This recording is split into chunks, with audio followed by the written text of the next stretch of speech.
Hello everyone! Hello po sa inyong lahat. Today in this video, I'm gonna show you how to make this men's sun hat.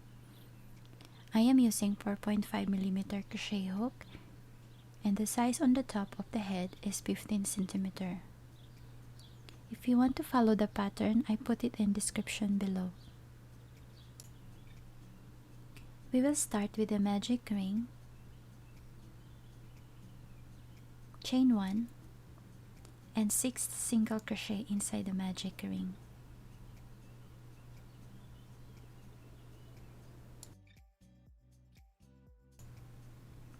Slip stitch on the first chain and close the circle.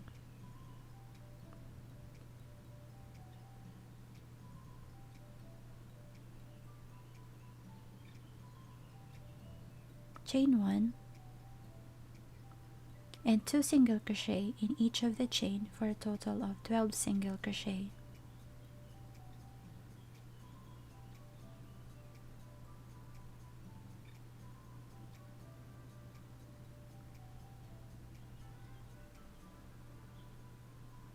Slip stitch on the first chain, chain 1, and for the third round we will make 1 single crochet on the first chain and 2 single crochet on the second chain. Once you have 18 single crochet stitches, slip stitch on the first chain, chain 1, and for the fourth round we will do 1 single crochet on the first chain and the second chain and 2 single crochet on the third chain for a total of 24 single crochet stitches.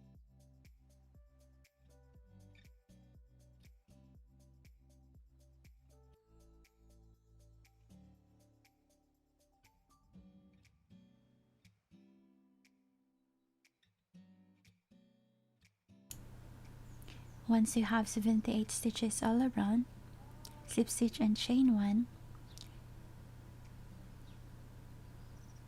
and back loop single crochet in each of the chain around for a total of 78 stitches.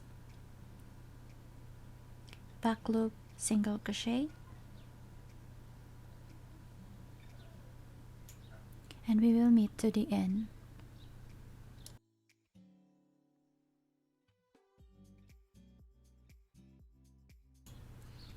Once you have 78 stitches all around,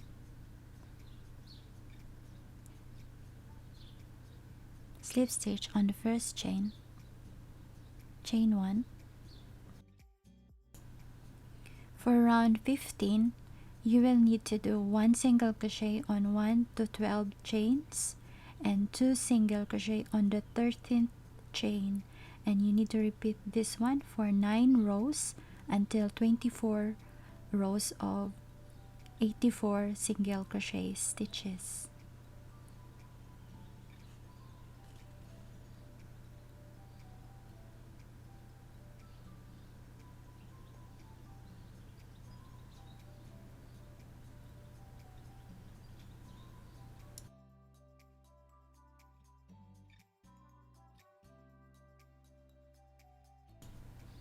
For round 25, we will do 1 single crochet on the first chain until 13th chain and 2 single crochet on the 14th chain for a total of 90 single crochet stitches.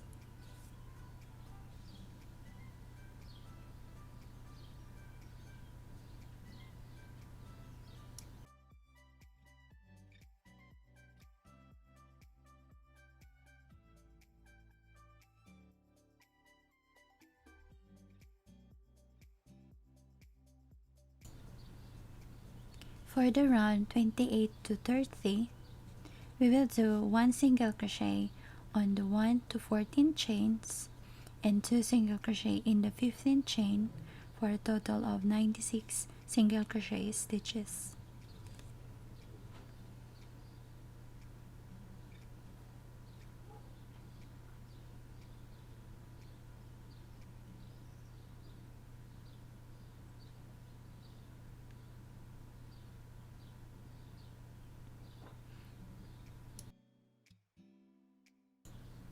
You should have 30 rows from the start.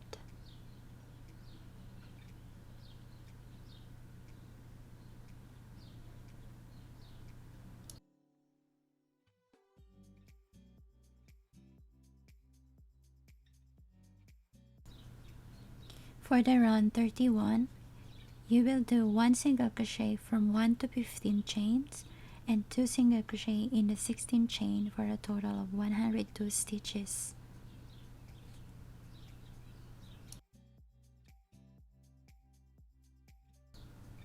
For the round 32, you will need to do 1 single crochet from 1 to 16 chains and 2 single crochet in the 17th chain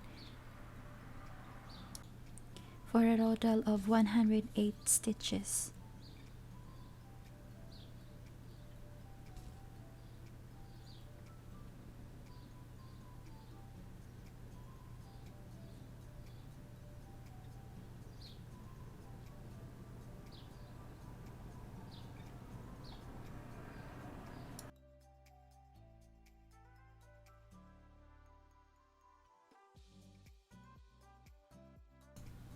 For the round 33, you will do 1 single crochet from 1 to 17 chains and 2 single crochet in the 18th chain for a total of 114 stitches.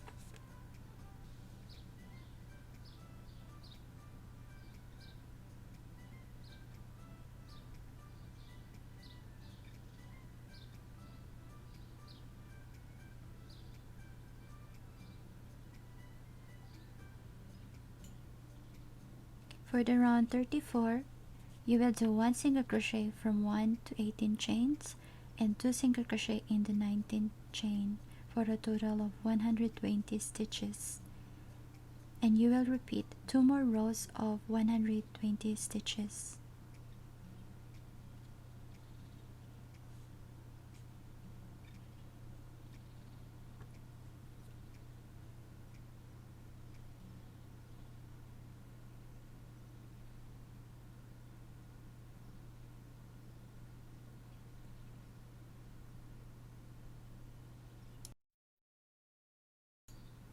Once you're done with the 36th round, slip stitch and cut the yarn and hide ends.